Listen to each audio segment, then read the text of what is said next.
They say some words cut deeper than knives, but that night, his laughter did more damage than any blade ever could. I remember sitting at that dinner table, smiling, pretending it didn't hurt, while everyone laughed at me. Even him. Especially him. He thought it was just another joke. Just another moment to make me feel small. But what he didn't know was that I'd already made up my mind. That night, I decided to do something he would never forget.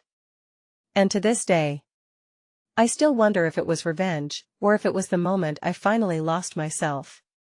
Stay with me till the end, because what happened next still keeps me awake.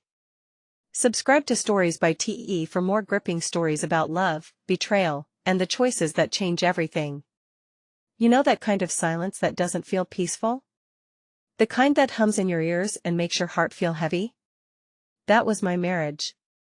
5 years with Daniel, and somehow, the laughter between us had turned into background noise. Polite smiles. Careful words. A routine that felt more like acting than living. Daniel was charming. Everyone loved him. The man who could light up a room with one story, one joke, one smile.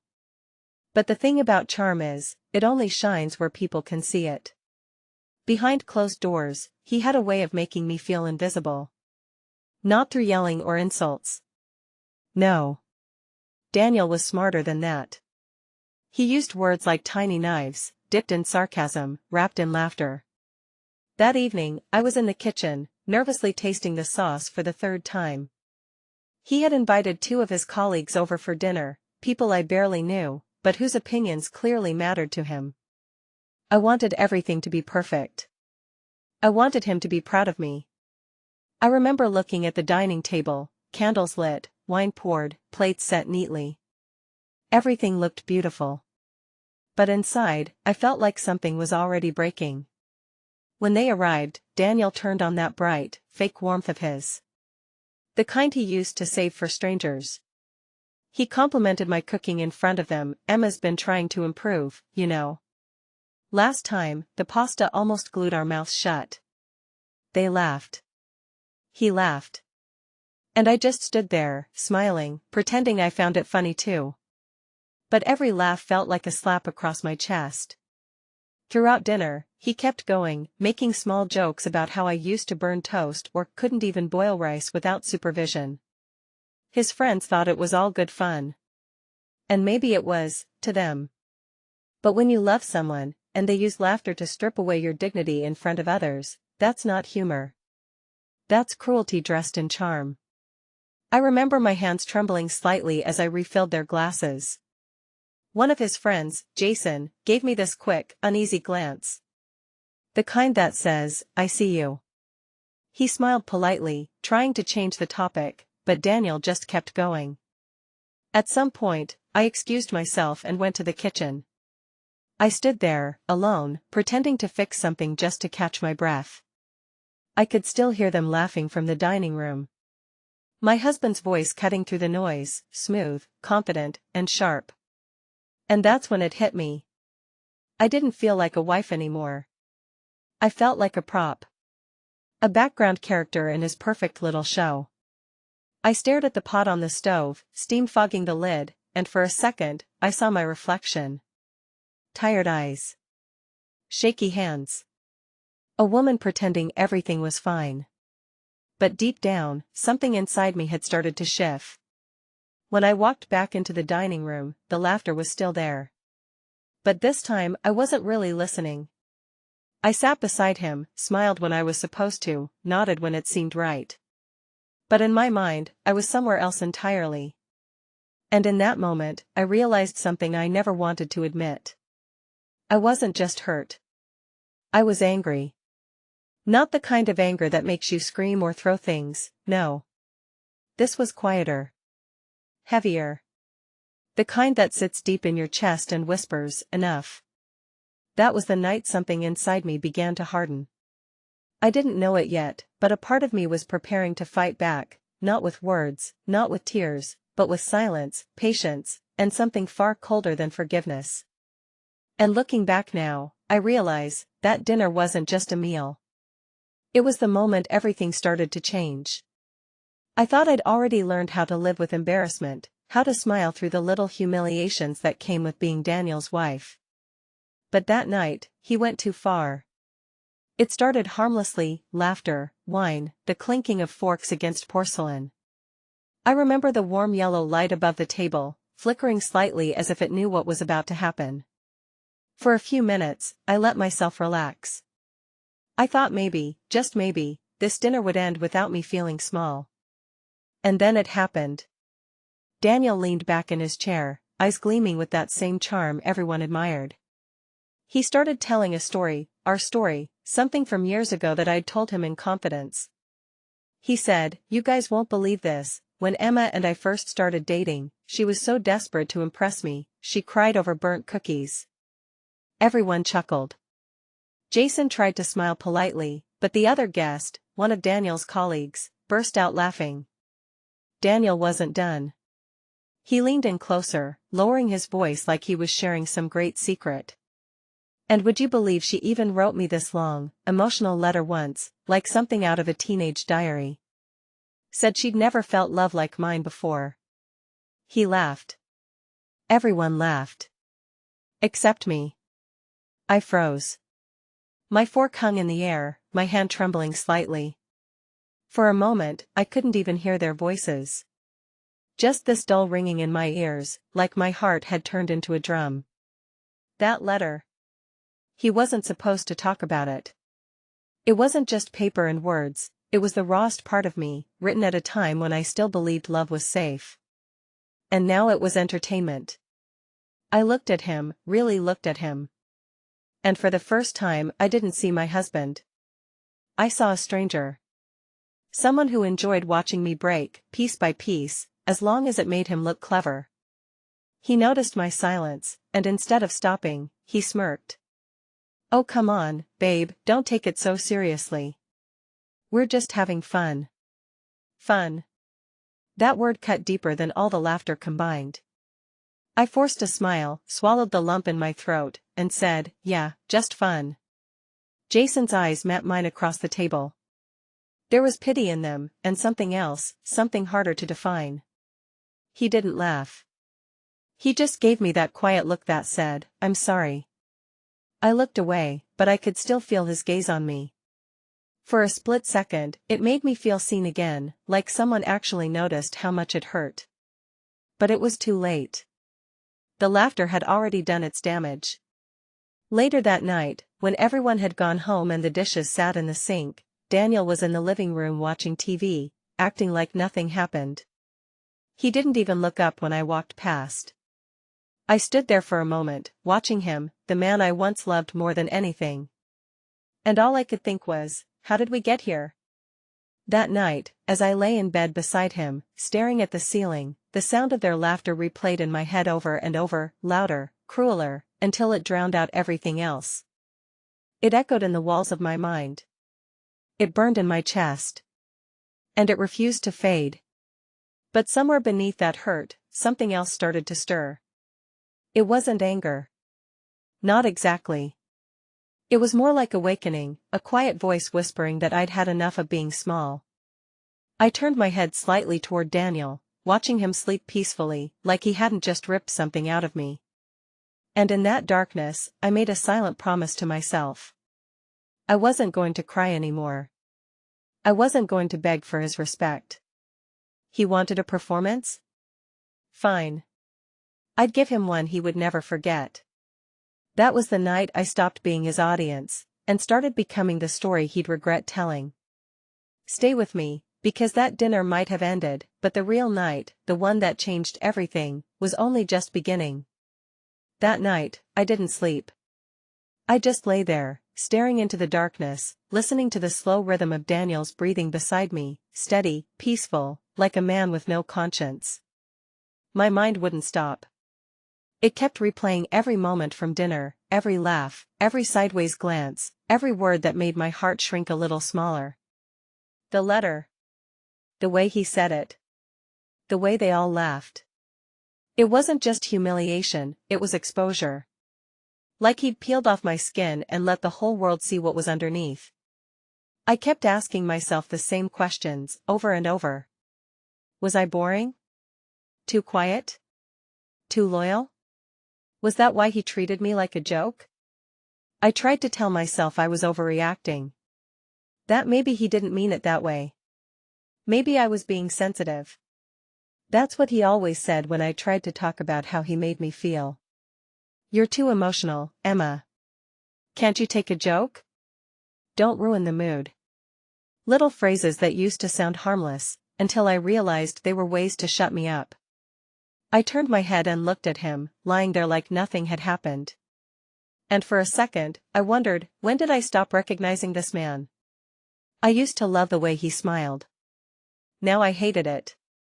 I used to love how confident he was. Now, that confidence felt like cruelty.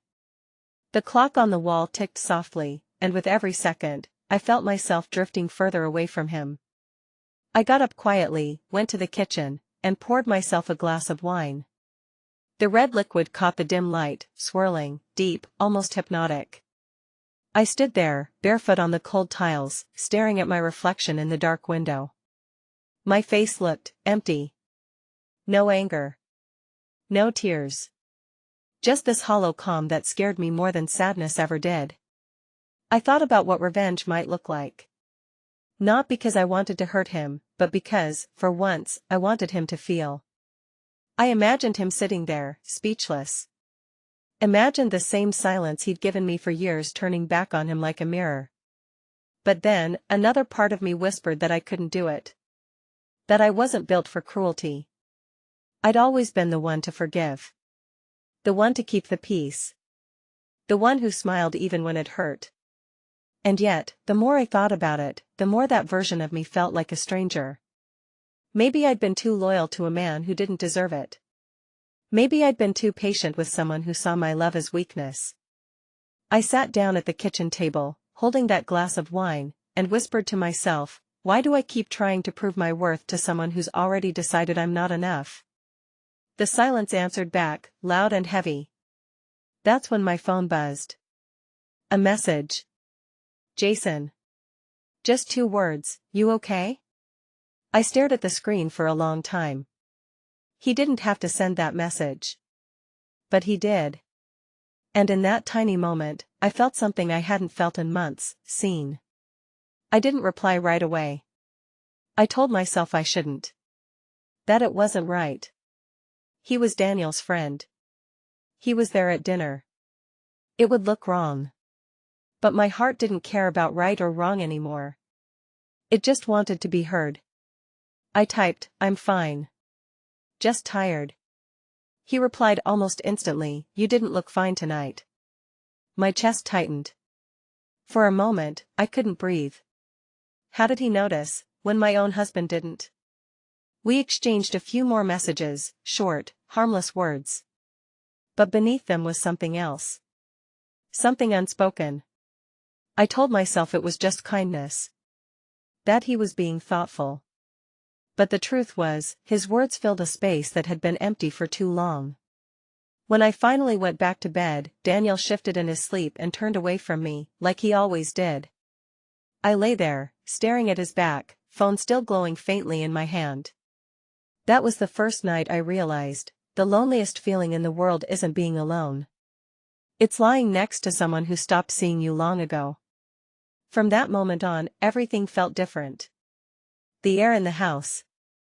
The way he looked at me, or didn't. Even my reflection in the mirror seemed like it belonged to someone else. And deep inside, I knew, something was coming. Something I couldn't stop, even if I wanted to. Because once you start to feel again, after being numb for so long, it's only a matter of time before your heart starts breaking all the rules.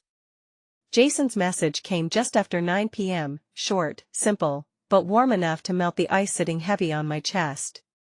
You didn't deserve that last night. I stared at the screen for a long time before replying. Thanks. I'm fine. But I wasn't. And somehow, he knew that. That night, we talked for hours. Not just about dinner, but about everything, music, movies, life.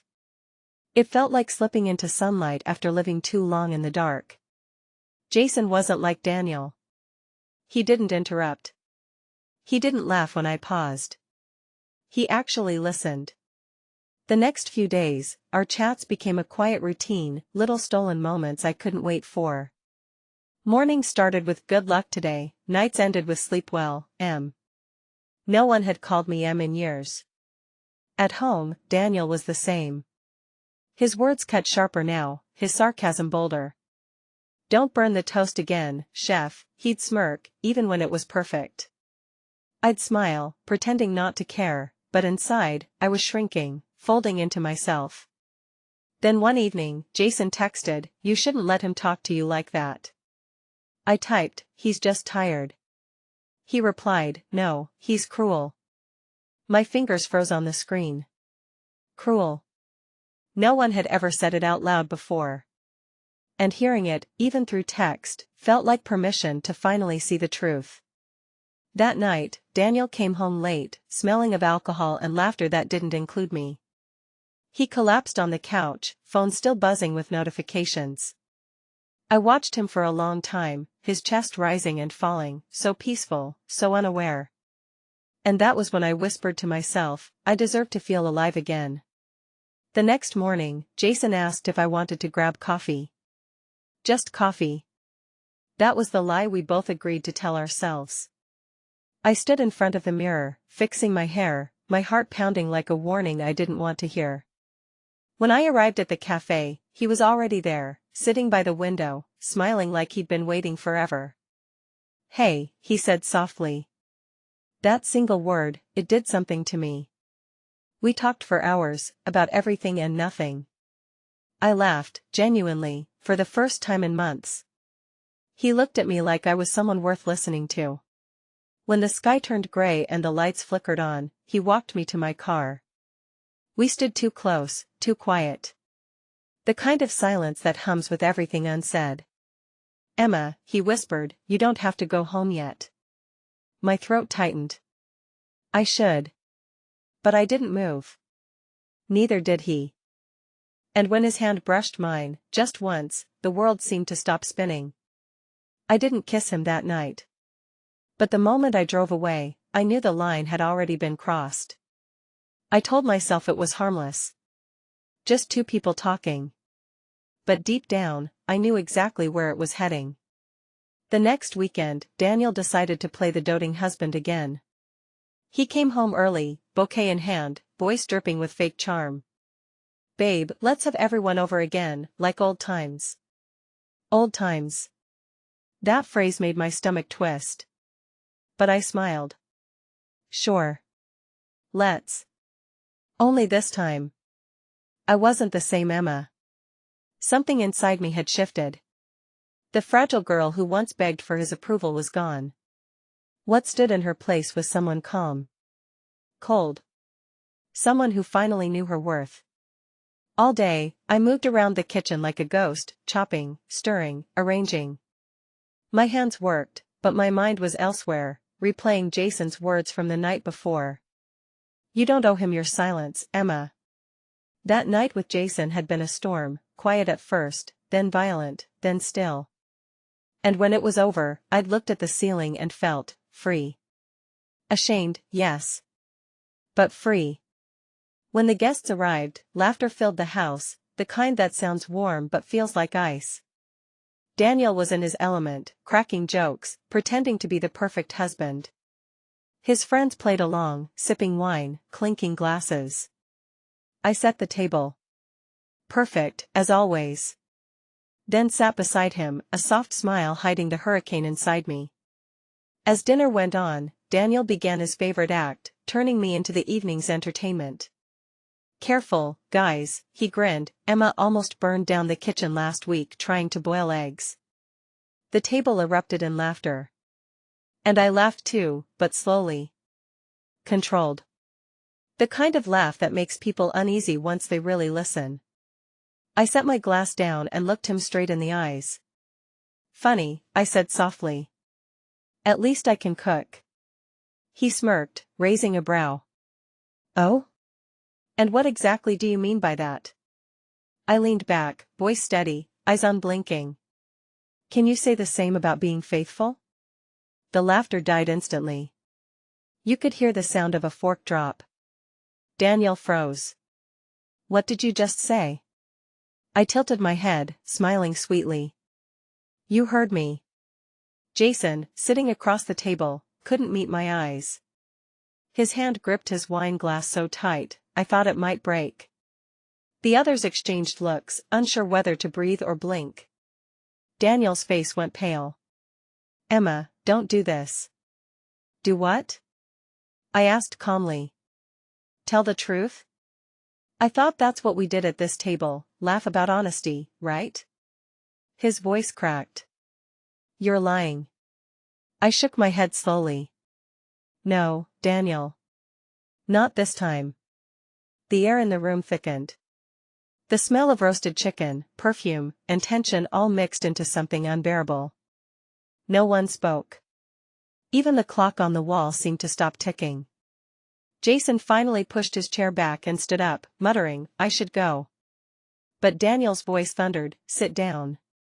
The guests shifted uncomfortably, gathering their things, pretending not to see the wreckage unfolding. One by one, they slipped out, leaving just the three of us, the betrayer, the betrayed, and the ghost of who we used to be. Daniel's voice dropped to a whisper. Tell me you didn't. I stared at him, eyes wet but unflinching. You wanted me invisible, I said. Now you'll never stop seeing me. He stood there, stunned, mouth open, eyes wide. And for the first time in years, I watched him crumble. That, I whispered, was the last dinner we ever had together. Don't miss what happens next, subscribe to Stories by T.E. Because the twist that follows will leave you speechless. The sound of the glass shattering still rings in my ears. It happened seconds after the door slammed, sharp, final, cruel. Daniel didn't say a word when he left. He just looked at me. Not with anger at first, but disbelief. The kind that slices deeper than rage ever could. Then the wine glass flew against the wall, red spilling like blood across the white paint, before he stormed out into the night. And just like that, the house fell silent. Not peaceful silence. The kind that hums with everything broken. I stood there for a long time, staring at the stains on the wall, watching them drip, slow, sticky trails that looked almost like guilt itself trying to crawl away. That night, my phone buzzed once. A message from Jason. I didn't think you'd actually say it. I read it over and over again, waiting for another text that never came. No, are you okay? No, I'll come by. Just that one sentence, cold and distant. As if he wanted to wash his hands clean of the mess we both made. I sat there, in the dark, the faint hum of the refrigerator the only sound. My reflection in the window looked like a stranger, eyes swollen, lips trembling, pretending to be strong. For the first time I realized.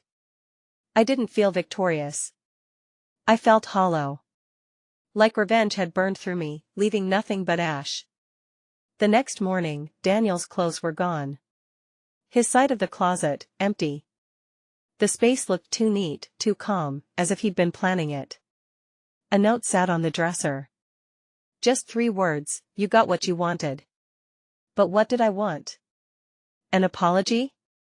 A reaction? A crack in his pride? Maybe I just wanted him to hurt like I did. And now that he did, I couldn't even breathe. Days passed. He didn't call. Jason didn't either. The world just kept spinning, pretending not to notice that mine had stopped. Neighbors began whispering. Mrs. Cole from next door suddenly stopped waving when I watered the plants. Friends who used to text me every morning started saying, "We're praying for you," like I was some tragic story they'd heard about on the news. The silence between Daniel and me became its own kind of noise, loud enough to fill every room, every thought. At night, I'd lie in bed staring at the ceiling, replaying every word I'd said that evening. The way his face changed. The way Jason couldn't look at me. The way I'd smiled like it didn't matter. And the more I replayed it, the more I realized, that moment didn't set me free. It chained me to something darker. For a while, I thought I'd won, I whisper in the dark. But revenge doesn't heal, it echoes. Every time I close my eyes, I hear that laughter, the one from the dinner table before everything fell apart. Except now, it's not just theirs. It's mine too. Twisted. Empty. A reminder that when you try to burn someone, you can't escape the smoke yourself. It's been 2 weeks since that night. The red stain on the wall is gone, but somehow, I still see it. It's funny how the mind works, how it keeps replaying pain like a favorite song you can't stop humming. Every night, when the house grows quiet, I hear it again, that laughter turning into silence. The way it died mid-breath. The way the air froze when I said the words that shattered everything. And then comes the sound of the glass, sharp, final, cruel. Sometimes I wake up thinking I heard the door open, thinking Daniel came back. But it's always just the wind, or my guilt pretending to have footsteps. I thought I'd teach him a lesson. But what did I really do? I became the very thing I hated. He mocked me to feel powerful. I destroyed him to feel alive. And now, neither of us is anything but broken. Jason hasn't called. Not once. His number still sits at the top of my messages, unread blue ticks mocking me like ghosts of what I thought we had. I sent one last message 3 nights ago, I didn't mean to drag you into this. No reply. And maybe that's the answer I deserved. I stand by the window every night, watching the city lights blur behind the glass. Cars move below, people laugh somewhere far away, and I wonder if they have any idea how fragile happiness really is. How one dinner, one sentence, one choice, can rewrite everything. I used to think being invisible was the worst feeling in the world. But it's not. It's being seen for the wrong reason. Now, every time someone looks at me, I wonder, do they know? Can they tell I'm the woman who destroyed her own marriage to prove a point? My mother called earlier. She said Daniel told her everything. She didn't yell. She just sighed and said, I raised you better than that. That one sentence hurt more than anything Daniel ever said. I haven't left the house in days. The food tastes like cardboard. The mirror looks like a confession booth I'm too scared to step into. Even my own reflection feels like it's judging me. Sometimes, I replay the moment Daniel looked at me before he walked out. Not the anger, but the heartbreak behind it. That tiny flicker of pain I caused. And I wonder, if that's the part that'll haunt me forever. Because here's the truth no one tells you, revenge doesn't end when you say the last word. It lingers. It seeps into your skin. It sits beside you at night and whispers, was it worth it? And no matter how many times I ask myself that question, the answer never changes. It wasn't. I want you to imagine this for a second. What would you have done if you were in my place?